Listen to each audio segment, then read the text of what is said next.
Welcome to Go Home Heat, a wrestling podcast. This will be, it's actually kind of wrestling sports entertainment / because of NXT. I consider a little bit more wrestling than sports entertainment, but it's still under the umbrella of the Evil Empire. Yeah. Okay, now we are going to start separating NXT in an effort to allow you to listen to things you want to hear without having to be overwhelmed with other things. So we put Raw and SmackDown on one thing, and we're going to do NXT separately as we throw things across the room out of frustration, out of anger. Go Home Heat Kid Ray. I hate NXT. Yes, Go Home Heat Kid Ray, Jushin, myself are here, and we're getting into a Wednesday night episode, NXT North American Ladder Match Qualifier between Johnny Gargano and Ridge Holland. What did you think, Justin? Oh, that was a hard-hitting affair in a lot of ways. Ridge Holland, I think, is going to be a star as soon as he gets some knee pads or pants. I liked the match. I thought he almost killed Johnny Gargano. Yes, one of the worst bumps of the year. Yeah, I mean, he went second worst bump of the week. Went to do a power slam. I'd say though, that was the worst one. The Grand Metalik. Because Grand Metalik, only had his own body weight on his head. There's a possibility of shoulders. I don't remember saying, did Grand Metalik fall on his head or was that just his back? No, it was his head pretty much. But old Johnny Gargano, there was no doubt that was head first. Man, full top of head first. Oh golly! And it could have been the thing with Metalik. Could have been a head and shoulder. Mm-hmm. Johnny was head. Yeah, and you could tell how bad it was because everybody freaked as soon as it happened. Yes. Yeah, and when Holland kind of walked up there like, what's going on? She was like, back up, which is her role anyway in heel because Candice LeRae is ringside. But also, Holland did exactly what he should have done to sell the moment. Mm-hmm. Also, I do think at that point, they didn't know if Gargano could continue because he had not been able to tell somebody he was okay or not yet. And he probably didn't know yet. Yeah. Because no matter what happened. He didn't know what day it was yet. No matter what happened, there was some form of a concuss, whether it wound up being a concussion or not. And I'm pretty sure it was a concussion. Dude, that was rough. If not, I don't know how. That's tough, man. But anyway, the match continues, and LeRae gets the distraction after some outside of the ring action, and then Gargano does the kick. He kicks Gargano the rope up. Grabs the ref as he's getting into the ring, and then he walks over and kicks the ring. Kicks the ring rope into the nether regions of said Holland. Knee pads would have helped. Mm-hmm. Because they may have slowed down that rope as it approached his nuts. Yes. Okay, so then we get the Gargano finisher. The one final beat. Yes, and I love that finisher. Uh-huh. And he gets the 1, 2, 3. Gargano wins in spite of not knowing who he is. Yes. I thought Johnny Gargano was fantastic in the way loved that match. The way he manages to make himself look formidable against huge men is amazing. Mm-hmm. Mm-hmm. Because he is miniature compared to what he deals with out there. Yeah, but he manages to make it look legit when he wins it. Oh yeah, and in this case, degree of difficulty got high, and that dude's legs are as big as Gargano. Jeez, that dude's enormous, man. He is built. Freakish. Yeah. I love this match. Because a lot of fun with it. Well, a lot of people too were like, "Well, Ridge Holland isn't there yet," I'm like, "But you can see it. It's there. You can see it. It's the diamond in the rough, man. Don't you like seeing bands before they're famous? Sure. That dude's gonna be big time if you don't get hurt or something. Right. I like it. Yeah, and you got him in there with Gargano, who's like. I think too. It's funny. People will watch AEW, and I'm gonna. Shouldn't do it, but I'm gonna do it. People will watch AEW and make up excuses for anything that goes wrong. Yes. The women's division has only been around this long. They didn't know. People watch NXT and expect it to already be Raw and SmackDown. Yeah. Which, to me, it's better than Raw and SmackDown anyway. But by the same token, it's still where they put the guy. Yeah.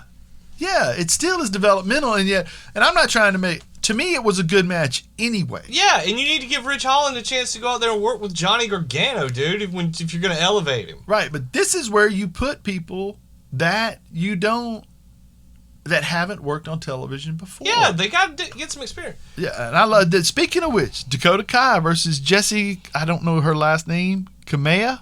Yeah. And Dakota gets the GTK. I liked this. This match was good. This Command Girl, I think's got some some upside. She did look good. It was quick, but Dakota kind of got to emphasize who she is as a performer. I'm liking Dakota more and more. I think she's getting better and better. Yeah, and then she cuts that little promo. I'm doing this all by myself, and Io comes out and jumps Sets her. Io up. Sets her up. Gullible. Raquel Gonzalez comes through and just, hits her with the Kevin Nash big boot coming out of there. Io sold that. Dude. Like, I remember we got shot out of a cannon. A couple weeks ago, New Japan Jared, who was on a different podcast with us, and I watched the Lotus Flower Black Lotus Triad thing. Yeah. Against Pentagon. Yes. And she took a bump where she went through a row of chairs. And I mean, she went like 4 rows back, just tumbling through chairs. And he was like, Lord, Pentagon. I'm like, dude, I think when we rerun, I said, I think he doesn't throw her like that. I think she ran and dove into those chairs like that. Yes. And you could see, like, she literally threw her back into Pentagon standing over there like, dude, I didn't have nothing to do with that. But since she wants to roll like that, let's go. You know what I'm saying? But yeah, and she did the same thing here with this bump she took. She's amazing. She's really giving performer for whoever she's out there with. And then she winds up getting into it with Dakota again in a minute or two in the ring, and she kind of things swing her way a little bit until Gonzalez again. It hits her with that clubbing blow to the back, and then just that. It looked like she was going to pump handle her, and then it looked like maybe she couldn't get a hold of her good, so she just grabbed her by the belly, lifted her above her head, and just dumped her, and it was vicious. Gonzalez is strong. She's a very strong lady. I like her. I like the little HBK Diesel dynamic we have. I like it. In China, she's dressing like China. She's acting like Diesel. You know, or Sid when he had Sid as this guy. Absolutely, I loved it. Okay. And so then we wind up with Legado. Not bad stuff to emulate if you're Dakota Kai and them and Raquel Gonzalez.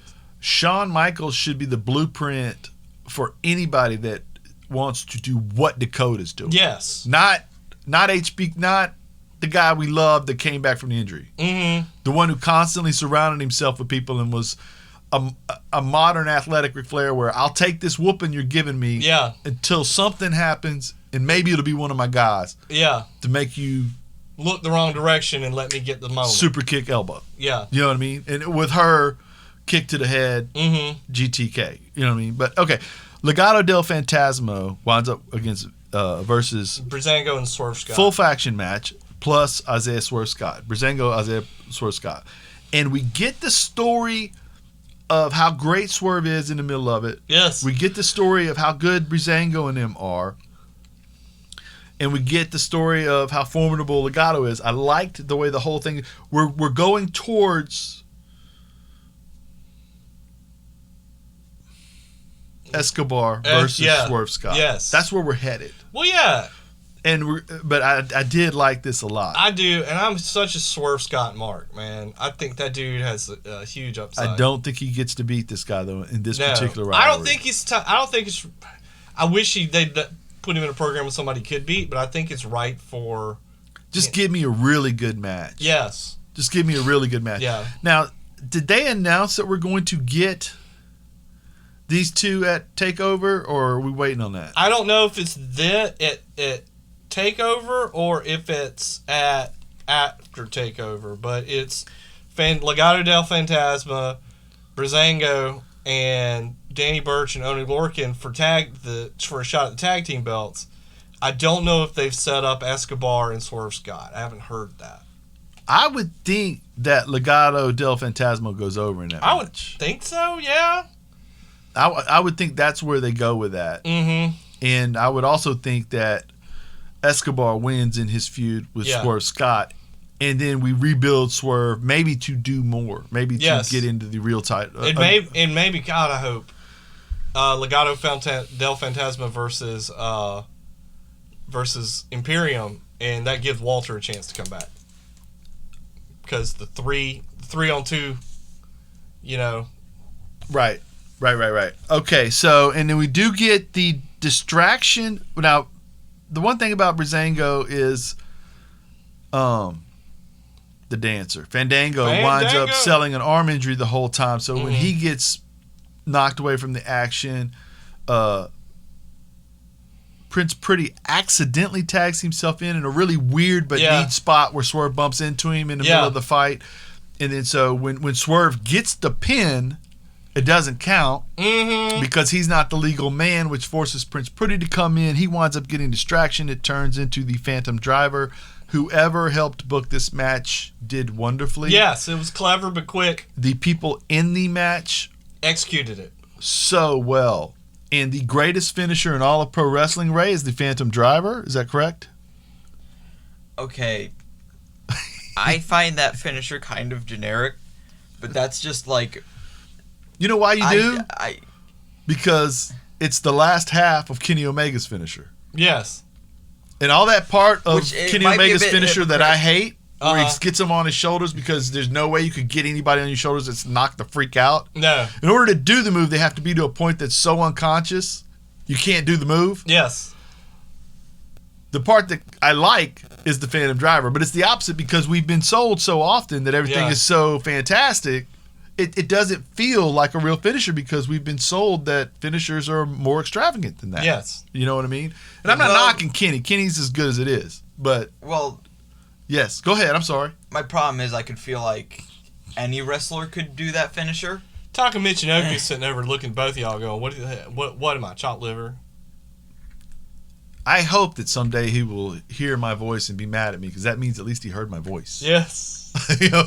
I made it. You know what I'm saying? Yes. But also, anybody can do any of the great finishes. Stunner ain't spectacular. Stunner was spectacular because Stone Cold did it. Yeah. RKO. The RKO is spectacular, but it's mainly spectacular because Randy Orton does Diamond Dallas Page does it.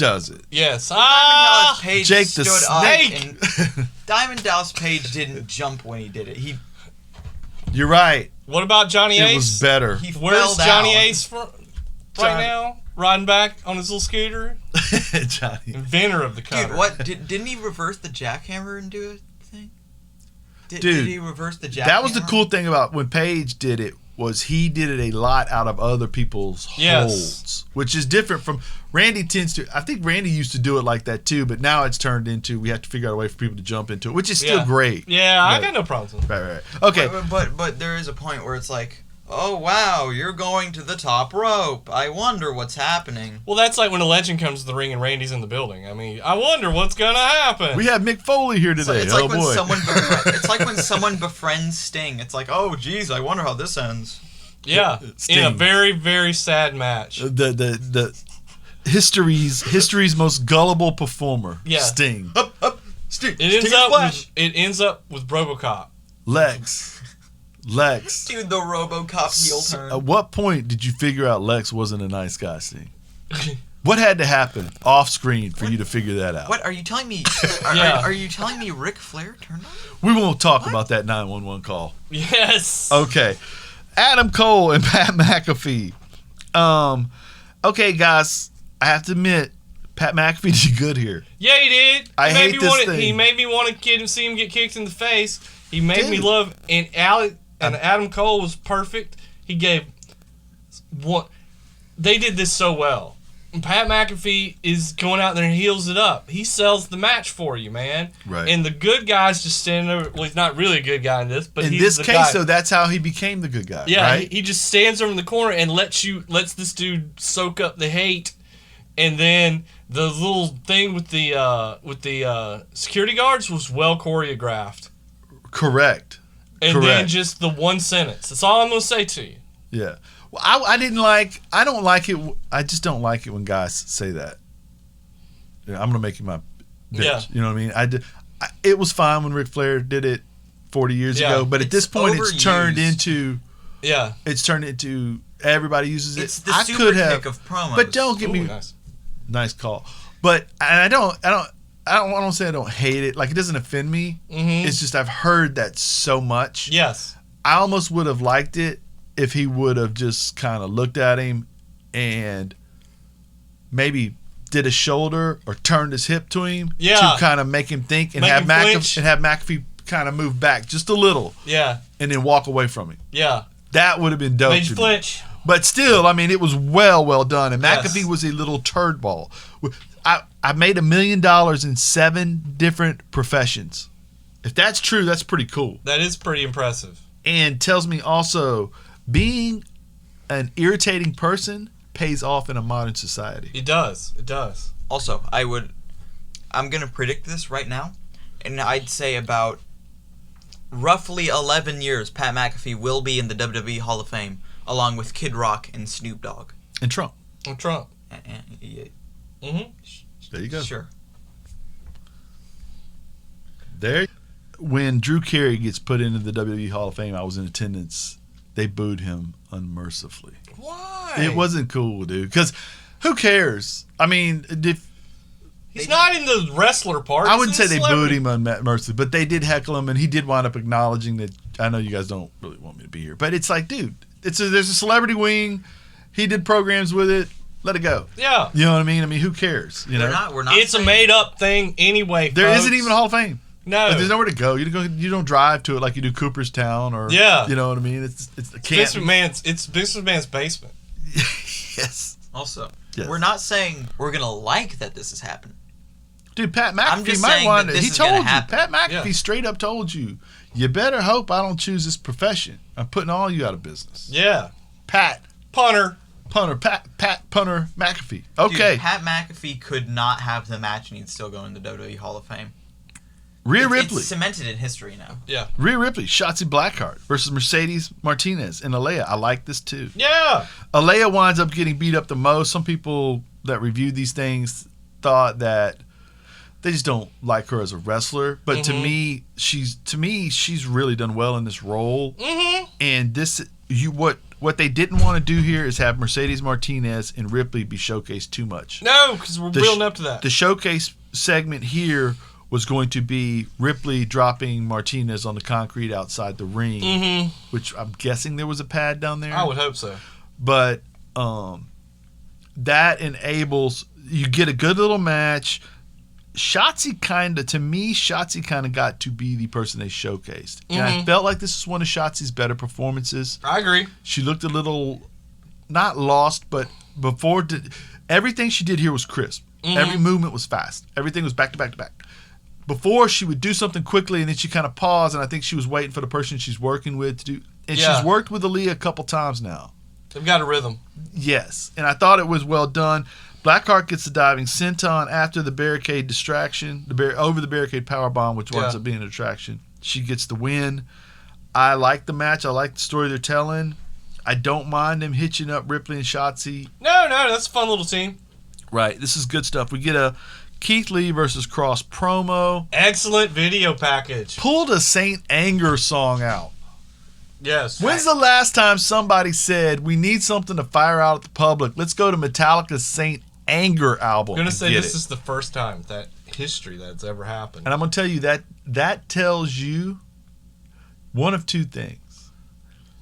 Triple H is a huge Metallica fan. Metallica is not charging much to use songs off Saint Anger. Yes. No. Because they used Moth to the Flame earlier, Mm-hmm. which I think is the theme for the whole. Yeah, Kick and the they boodle. they just did that whole, but that's two on their new the S&M 2 that they did Okay. with the San Francisco Symphony. Symphony Orchestra. Mhm. So Moth to the Flame is jam. it's not a bad song. And actually, until he does go ahead, say it. The part that makes you laugh on that song, say it. You want to. He tries to go way too high for that. His James voice. just can't get 'cause there, right? Yeah. He's not. Right. I like him, but he's not like a good singer. He's a Right. noise. He's a noise like. He utilizes Lenny is. his He's not- his voice like an instrument. Yes. He writes it into He's- there, but he can't get there. Yeah. Right, He's not. right, he's not right, a right, singer. He's trying to go way too He ain't high. Shaka Khan. He is not. He is not. Okay. Anyway, so we got fired up about that, and then we get this NXT North American ladder match qualifier between Finn Balor and Velveteen Dream. Again, I'm just going to talk about the match. I get it. I get it. Trust me. Yeah. I get all sides of it. I get it. But I'm reporting on what happened on the episode. Not that I take myself seriously as a reporter, but he's there. I get it. Grimes. Wait, I from thought, the beginning. I want to start from the beginning though, because okay, go ahead. because it got maybe one of the few times I get to say good things about him again, but who knows? But the callbacks to from the very beginning, Dream picking at Bullet Club ripping off the NWO, and he came out NWO style, referencing the Wolfpack, doing the Too Sweet. The back of his belt, I'm pretty sure, has DWO, Dream World Order, on it. Right. He's got the white belt, the black pants. Tells the camera he's Wolfpack. Yes. He Does some Randy moves. During the match, he does Randy Savage moves. Hulk. He does Hulk moves. He is a very good pro wrestler. Mm-hmm. To me, he is. The amount of storytelling in that match was... You can tell what a huge fan he is of the business, and it is so crazy what watching him does to you, because you know how great he is at this, but then you also have all these allegations, which drives me crazy when I'm trying to watch it, right? Because I want to enjoy what I'm watching, but by the same token, like you said, I hope he's not. Yeah. What everybody seems to believe he is. Okay, anyway, we get this really good match, and then it gets busy. Oh my God, it is an Eric Bischoff finish if there ever was one. Yes. Grimes comes out and sits on the ladder. Cameron Grimes! Which I enjoyed that part. And then the distraction on Finn right there, I enjoy that. But then it turns into, we get, who all comes down? Gargano comes down and pushes... Gargano pushes the ladder, which causes Grimes to fall on the ref, which again causes more problems. Bronson Reed comes down. Damian Priest comes down. They wind up getting into it. After they smack Cameron Grimes around.